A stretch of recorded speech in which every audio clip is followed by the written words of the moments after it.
Jakarta, saudara, menjadi barometer politik nasional setelah PDI Perjuangan tidak mengusung Anies Baswedan sebagai bakal calon gubernur. Dan kini nama Pramono Anung Rano Karno menjadi lawan pasangan bagi Ridwan Kamil dan Suswono di pemilihan gubernur Jakarta. Seperti apa sebenarnya dinamika di balik pemilihan seorang Pramono Anung sebagai yang bisa dikatakan pemain pengganti Anies Baswedan yang awalnya ini sempat akan diusung oleh PDI Perjuangan, serta bagaimana juga dengan komunikasi dan restu Jokowi. Benarkah Pramono Anung bagian dari kompromi antara Istana dan PDIP? Kita bahas malam hari ini bersama bakal calon gubernur Jakarta, Pramono Anung.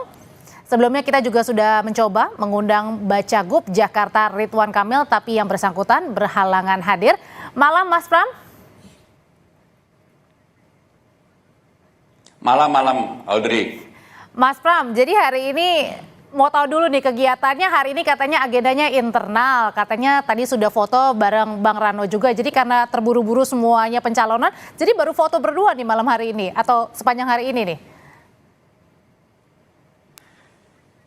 Ya, secara jujur kami sampaikan memang kami kemarin-kemarin itu sama sekali tidak mempersiapkan diri. Tetapi karena sudah menjadi keputusan dan kami sudah mendaftar, sekarang ini segala sesuatu sudah kita persiapkan.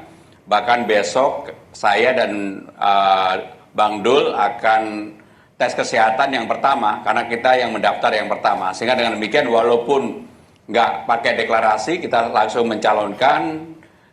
Kita adalah yang pertama mencalonkan dan sekaligus pertama cek kesehatan.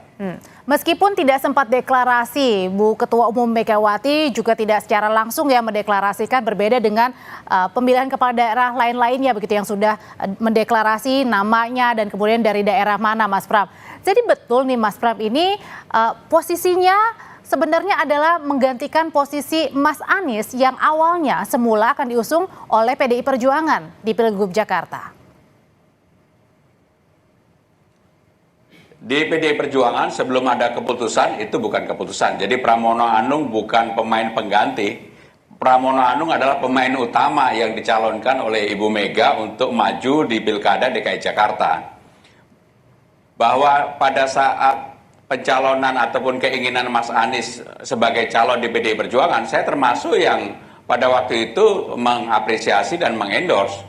Tetapi begitu ada dinamika internal dan kemudian Bu Mega memutuskan saya sebagai calon yang sebenarnya saya sama sekali tidak pernah berkeinginan atau pernah mau untuk menjadi calon.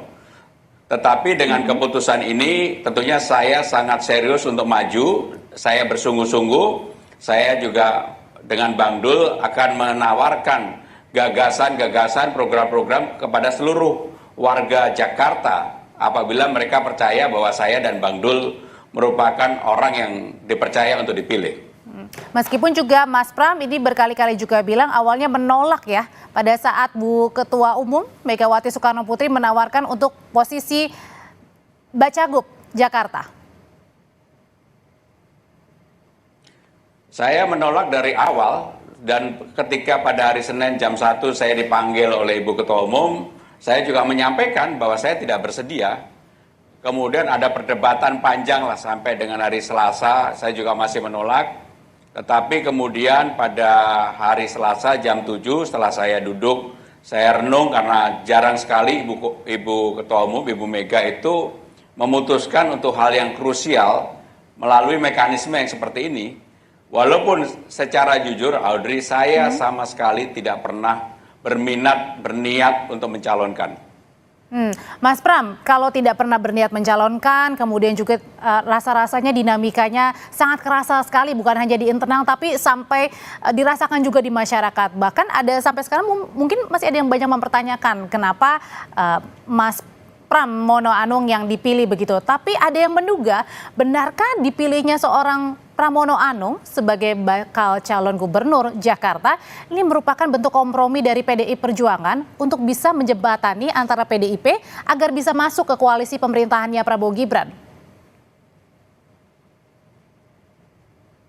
Ya, secara jujur saya harus menyampaikan saya termasuk politisi yang sudah sangat senior. Jam terbang saya panjang sekali dan selama ini memang saya ditugasi oleh Ibu Mega untuk berkomunikasi baik dengan dulu pada pemerintahan Pak SBY, pemerintahan Pak Jokowi, maupun dengan pemerintahan Pak Prabowo. Tetapi untuk koalisi dan sebagainya, itu kewenangan sepenuhnya ketua umum dan juga partai, sehingga saya tidak mau berandai-andai. Tetapi bahwa saya bisa berkomunikasi dengan seluruh pihak, itu yang merupakan tugas dan tanggung jawab yang saya emban selama ini. Sehingga dengan demikian saya setuju 1000% dengan apa yang disampaikan oleh Mbak Puan, bahwa pencalonan saya adalah kewenangan sepenuhnya Ibu Megawati Soekarno Putri. Memang kewenangan dari seorang ketua umum, Bu Megawati Soekarno Putri, tapi tidak terelakkan juga Mas Pram ketika Mas Pram ini 10 tahun bersama pemerintahan Pak Joko Widodo, 5 tahun terakhir juga bersama Pak Prabowo Subianto menjadi Menteri Pertahanan, maksudnya bersama-sama menjadi Menteri begitu. Nah artinya ada faktor kedekatan-kedekatan ini yang kemudian mungkin saja menjadi faktor pertimbangan besar kenapa Mas Pramono Anung yang dipilih, bukannya nama Mas Anies, nama Mas Ahok juga yang masih jadi kader PDI Perjuangan? Ya, yang pertama, yang paling utama memang saya sebagai pembantu presiden, tentunya apalagi saya sebagai sekretaris kabinet yang tugasnya adalah mengkoordinasikan presiden sebagai kepala pemerintahan dan sidang-sidang kabinet dan sebagainya. Pasti saya dekat sekali dengan presiden, saya juga dekat dengan Pak Prabowo, saya juga dekat dengan para menteri yang lainnya. Itu merupakan bagian dari tugas yang saya emban sehari-hari. Jadi saya tidak bisa menafikan itu. Bahkan secara profesional saya harus mengatakan, 2 orang yang saya komunikasikan sebelum saya memutuskan untuk maju, yang pertama tentunya istri saya sebagai keluarga, tetapi kan saya juga harus bicara dengan presiden. Karena presiden merupakan atasan saya sebagai pembantu presiden. Itulah yang norma yang harus dibangun. Tetapi sekali lagi bahwa kewenangan keputusan mencalonkan sepenuhnya oleh partai dan oleh Ibu Ketua Umum, Ibu Megawati. Mas Pram, yang menarik juga pernyataan dari Pak Jokowi ketika Mas Pram meminta izin untuk pencalonan sebagai Bacakub Jakarta. Ini katanya Pak Jokowi sampai tertawa terbahak-bahak. Ini kalau kita lihat sebenarnya maknanya tertawa terbahak-bahak karena yang pertama tidak menyangka Mas Pram akan maju, atau kedua karena PDIP tidak jadi mengusung Anies Baswedan. Beliau tertawa yang pertama karena memang pada waktu itu sempat ada keinginan untuk mencalonkan Pak Basuki Menteri PUPR. Ketika Pak Basuki tidak bersedia dan kemudian Sekjen Partai PDI Perjuangan, Pak Hasto ke publik menyampaikan bahwa Pramono Anung kemungkinan akan diusung di DKI Jakarta. Ketika itulah saya kemudian ditanya oleh Pak Jokowi, Mas maju aja di DKI Jakarta. Ya karena beliau sebagai presiden dan saya berkomunikasi dari hari ke hari, menurut saya wajar-wajar aja kemudian beliau menyampaikan itu. Dan saya pada waktu itu juga kepada presiden saya menyatakan saya tidak bersedia. Memang saya tidak bersedia. Tetapi kemudian karena Ibu Mega memutuskan, mungkin beliau tertawa karena apa yang dulu pernah disampaikan kepada saya maupun Pak Basuki itu menjadi kenyataan. Bahkan kepada Pak Basuki pada waktu itu secara langsung saya bawa kepada Ibu Mega untuk apakah Ibu berkenan atau tidak. Pak Basuki tetap di hadapan Ibu menyampaikan tidak berkenan, tidak mau. Mas Pram, tapi Anda sekarang kan sudah Bacagub ya, besok akan menjalani tes kesehatan dan rangkaian sebagainya. Nah, kalau jadi sebagai bakal calon akhirnya nanti disahkan menjadi calon gubernur dan juga calon wakil gubernur bersama Bang Dul, ada rasa was-was deg-degan nggak? Ini PDI Perjuangan maju sendirian nih di Jakarta, koalisinya melawan gemuk, nggak main-main. Lalu kemudian di sana juga ada Kang Emil bisa merangkul milenial, Gen Z.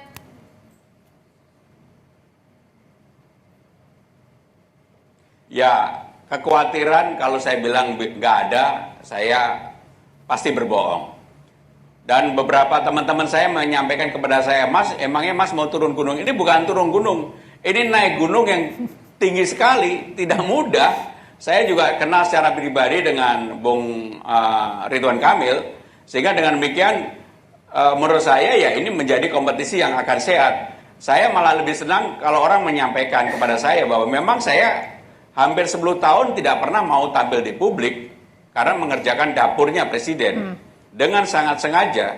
Tetapi dengan penugasan ini, dengan amanah ini, saya akan tampil di publik dan saya juga secara langsung akan berkomunikasi dengan Gen Z, menawarkan alternatif Karena yang menjadi kunci saya selama ini adalah karena kerja keras. Saya selama ini bekerja dengan sungguh-sungguh dan bekerja keras untuk membangun kepercayaan siapapun, termasuk kepada Gen Z. Tapi kerja kerasnya ini mungkin saja lebih banyak di belakang layar ya Mas Pram ya. Dan kemudian Mas Pram juga jarang tampil ke publik. Nah pertanyaan besarnya adalah gimana strateginya seorang Mas Pramono Anung ini melawan berhadapan apple to apple dengan Kang Emil yang sebelumnya adalah Gubernur Jawa Barat, pernah menjabat juga sebagai Wali Kota Bandung yang rasanya sudah familiar sekali untuk tampil ke publik, berbicara dengan anak-anak muda. Yang pertama, yang paling utama, Jakarta ini pemilihnya adalah sangat rasional. Mereka pasti akan memilih orang yang akan bisa menjalankan undang-undang yang baru, yaitu Undang-Undang Nomor 2 tahun 2024. Jakarta sebagai basis perekonomian nasional dan sebagai kota global harus bisa diwujudkan. Dan saya yakin Gen Z ini adalah, kebetulan anak saya juga Gen Z. Pertanyaan juga diajukan kepada saya, apa yang akan dilakukan Bapak untuk bisa menarik itu? Saya tentunya sudah punya kiat-kiat, rumus-rumus, dan kebetulan saya dengan anak saya selama ini bersama-sama. Saya kalau anak saya nonton BTS, nonton Peggy Goo, saya juga ikut nonton. Karena itu juga menjadikan saya berwawasan yang lebih luas. Dan saya juga ikut jigrak-jigrak. Dengan Peggy Goo pun saya juga familiar. Oke, Mas Pram, ini yang juga menarik pada saat kemarin Anda resmi mendaftar ke KPU Jakarta adalah adanya seorang Basuki Cahayapurnama di tengah-tengah Mas Pram dan juga Mas Rano. Pesan apa sih yang dibawa? Ingin juga menarik begitu sebanyak-banyaknya teman Ahok yang kemudian bisa menggrab keterpilihan untuk mereka memilih Mas Pram dan juga Bang Rano, atau jangan-jangan ada posisi strategis nih, jangan-jangan jadi ketua pemenangan nih di Jakarta? Jadi kalau kita lihat berdasarkan hasil survei yang ada, mungkin Pramono Anung nomor 100. Nomor 1 Anies Baswedan, nomor 2 Ahok, nomor 3 Ridwan Kamil. Pramono Anung memang nggak ada dalam survei, dan saya mengakui itu karena memang nggak ada. Tetapi kenapa kemudian Ahok tampil? Pertama, Ahok ini DPP partai. Yang kedua, dia punya pengalaman sebagai mantan gubernur DKI. Dan dia masih memiliki pendukung yang cukup loyal. Sehingga dengan demikian, dengan keberadaan Pak Ahok adalah bagian dari menunjukkan kepada publik PDI Perjuangan untuk pencalonan ini sangat solid. Termasuk kemudian hadir Ibu Risma, ketua DPP yang lainnya, DPD-nya lengkap. PDI yang saya sampaikan ternyata bukan hanya PDI Perjuangan, masyarakat juga akan hadir, kelompok-kelompok yang saya nggak kenal juga hadir. Dan itu saya terkejut sekali. Oke. Mas Pram, pertanyaan selanjutnya adalah dicalonkan sendiri di PDI Perjuangan, satu-satunya partai politik. Sudah izin sowan ke Pak Jokowi, tapi kemudian terpilih atau nanti pada saat berkontestasi juga harus pesannya dari Pak Prabowo dan juga Pak Jokowi adalah nada nafas-nafasnya ini untuk masing-masing kepala daerah harus senafas dengan pemerintahan pusat. Tapi satu sisi kita tahu juga PDI Perjuangan memang belum memutuskan, tapi apakah menjadi oposisi atau kawan dari koalisi pemerintahan Prabowo Gibran. Apakah ini juga bisa dibilang menjadi jembatan yang halus nih untuk nanti di pemerintahannya Prabowo Gibran? Nanti Mas Pramono Anung akan menjawab, tetapi kita dengarkan dulu kumandang azan maghrib bagi wilayah Jakarta dan juga sekitarnya.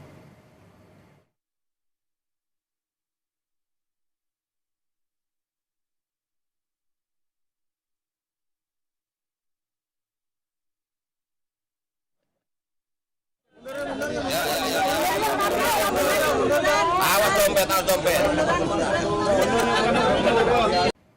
Masih bersama kami di Sapa Indonesia Malam dan masih bersama saya bakal calon gubernur Jakarta Pramono Anung. Mas Pram. Mas Pram, jadi kan kalau kabarnya ini PDI Perjuangan akan menjadi oposisi dari pemerintahan Prabowo Gibran ya, meskipun memang belum kita tahu sampai dengan sekarang. Nah, tapi kalau misalnya PDI Perjuangan mencalonkan Mas Pram dan juga Bang Dul, kemudian syukur-syukur alhamdulillah misalnya menang begitu ya. Nah, apakah ini juga kemudian menjadi alat yang pasti bahwa PDIP bukan oposisi tapi melainkan koalisi nantinya dengan Prabowo Gibran? Yang pertama, alhamdulillah kamu mudah-mudahan jadi kenyataan. Jadi alhamdulillah yang jadi kenyataan. Tetapi kita mempunyai pengalaman panjang bahwa perbedaan pemerintah pusat dan pemerintah daerah itu hal yang biasa. Seperti pada saat pemerintahan Pak Jokowi dengan Pak Maruf Amin, gubernurnya kan sempat Pak Anies, dan itu biasa-biasa aja, karena pemerintah pusat dan pemerintah daerah pasti harus bisa bekerja sama. Dan di beberapa daerah lain, bahkan oposisi dengan garis keras pun ada, dan ini menunjukkan bahwa sistem pemerintahan kita sudah mengalami proses pendewasaan. Sehingga dengan demikian, ini bukan lagi harusnya menjadi isu, karena pasti kerjasama bisa dilakukan. Berarti roman-romannya belum tentu ya kalau misalnya nanti pun terpilih, kemudian belum tentu juga menjadi partner buat pemerintahan ya? Ya, kasus di Jakarta antara pemerintahan Pak Jokowi dengan pemerintahan Pak Anies kan berjalan dengan baik. Sehingga dengan demikian ini bisa menjadi role model, dan termasuk di beberapa daerah, di provinsi-provinsi yang tidak dikuasai oleh pendukung Pak Jokowi juga banyak. Oke, Mas Pram, ini kemarin Bang Deddy Sitorus bilang bahwa meminta ya, entah meminta atau menanyakan begitu kepada Mas Anies untuk menjadi juru kampanyenya Pramono Anung dan juga Rano Karno. Itu kesiapannya betul begitu Mas Anies diminta atau PDI Perjuangan yang meminta? Yang jelas tanyakan kepada Deddy Sitorus, mungkin spontanitas Deddy Sitorus, karena saya sendiri sampai hari ini nggak tahu, jadi saya juga nggak mau berspekulasi. Oke. Nah, permasalahan di Jakarta, permasalahan klasik, Bang Deddy, Mas Pram, ada permasalahan banjir, macet, meskipun Jakarta bukan lagi jadi ibu kota. Ini kalau banjir sama macet dulu deh, yang mau diberesin, yang dibenahi, yang mana dulu, Mas Pram? Ya, tentunya apa yang sudah diperbaiki di era Presiden Jokowi dengan sodetan dan berbagai hal yang sudah dalam pemasangan pompa yang dilakukan oleh Pak Basuki, ini ditentukan, dilanjutkan. Saya termasuk yang menyampaikan secara terbuka bahwa apa yang menjadi legacy dari gubernur-gubernur sebelumnya, termasuk dari zaman Pak Sutioso, kemudian Bang Foke, Ahok, Anies, Pak Jokowi, yang baik tentunya harus kita lanjutkan. Jadi nggak bisa lagi kita dengan pola berpikir bahwa ganti pemerintahan kemudian program itu tidak dilanjutkan. Saya termasuk yang pasti akan melanjutkan. Dengan masa kampanye yang begitu terbatas, kemarin pada saat bertemu dengan Ketua Umum PDI Perjuangan sebelum Mas Pram dan juga Bang Dul ini daftar ke KPU, wejangan apa Mas Pram yang kemudian membuat Mas Pram, aku harus kerja keras ini? Kalau Ibu Mega kan sederhana, Ibu Mega ini petarung. Beliau hanya ringkas dan padat. Pram, kalau kamu udah mau maju, kamu harus kerja keras, turun ke rakyat, menyapa rakyat, menarik hati rakyat, bekerja keras, dan kamu harus bisa membuktikan kemenangan. Kalau nggak salah dapat tantangan juga ya dari Pak Jokowi ya, sehari dapat berapa nih nanti kampanye? 12 titik. Itu target dari Mas Pram atau dari Pak Jokowi 12 titik ini? Ya, saya akan menargetkan, dan menurut saya itu merupakan hal yang mensugesti saya untuk bisa turun di 12 titik. Kemarin aja begitu saya mencalonkan baru siang hari, udah bisa 9 titik setelah pencalonan. Okay. Artinya saya pasti mampu. Karena di tahun 2019 sayalah yang mendampingin Pak Jokowi selama 8 bulan untuk keliling seluruh Indonesia. Oke, Mas Pram, hari ini baru foto. Kemudian tadi sudah mencoba-coba keliling sehari 9 titik. Tapi nanti pasti gempurannya sangat luar biasa nih kalau sudah dimulai masa kampanyenya. Nah, pertanyaan berikutnya, Ridwan Kamil Suswono punya jargon namanya Rido. Kalau Pramono Anung Rano Karno? Ya, yang pertama, secara jujur saya ingin mengatakan yang namanya jargon ataupun itu gampang untuk dibuat. Tetapi yang jelas Pramono Anung, Rano Dul Karno siap untuk maju di Pilkada Jakarta. Kalau visi misinya, kalau dari Ridwan Kamil Suswono Jakarta Maju, dari Pramono Anung Rano Karno? Jakarta dengan undang-undang yang tadi saya sebutkan, undang-undang baru nomor 2 tahun 2004, Jakarta harus menjadi pusat perekonomian nasional dan sekaligus kota global. maka terjemahan dari visi, misi dan sebagainya harus berdasarkan itu. Pramono Anung, bakal calon Gubernur Jakarta, terima kasih sudah berbincang di Sapa Indonesia Malam. Kita doakan besok lancar ya tes kesehatan bersama dengan Bang Dul dan juga nanti menyusul ada Ridwan Kamil dan juga Pak Suswono. Terima kasih Mas Pram.